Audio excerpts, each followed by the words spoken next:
Welcome back to Let's Cook. I thought for the holidays I'd show off one of my holiday traditions, which is making candied ginger. Not only is it delicious on its own, but I use the stuff for other baked goods like ginger snaps, and it's a cure for nausea. Also, my mom appreciates how it stinks up the house all purty.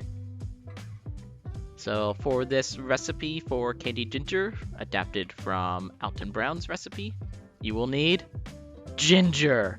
Dun dun dun. You will also need sugar and water. Yep, that's it. After peeling a pound of ginger with a spoon if you're cool, or a vegetable peeler if you're not, slice into 1/8 of an inch thick medallions with a mandolin or V-slicer, or knife if you somehow have the patience for that. I don't. And then in a pot with 5 cups of water, boil the ginger, covered for 35 minutes. This is the best smelling and also easiest step. Once the ginger is tender, tested a la fork, reserve 1/4 of a cup of the cooking liquid and drain. You can save the liquid for ginger tea or potpourri, maybe. Hey, that rhymes. Mass out the cooked ginger and then add an equal mass of granulated sugar before returning to the dry sauce pot, and 1/4 of a cup of the reserved ginger liquid.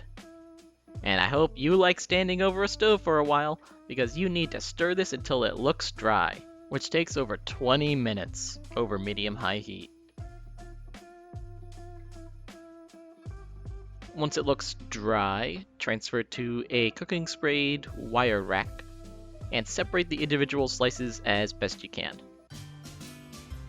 Once completely cool, save the ginger for your ginger needs, and the fallen sugar for ginger flavored sugar needs. Maybe to sweeten that ginger tea from earlier, I don't know. And it tastes great. Still has quite a ginger punch, but not exceedingly so. That's all I've got to say. Time to go make some cookies. I hope you all had a wonderful holiday season, and I'll see you next time.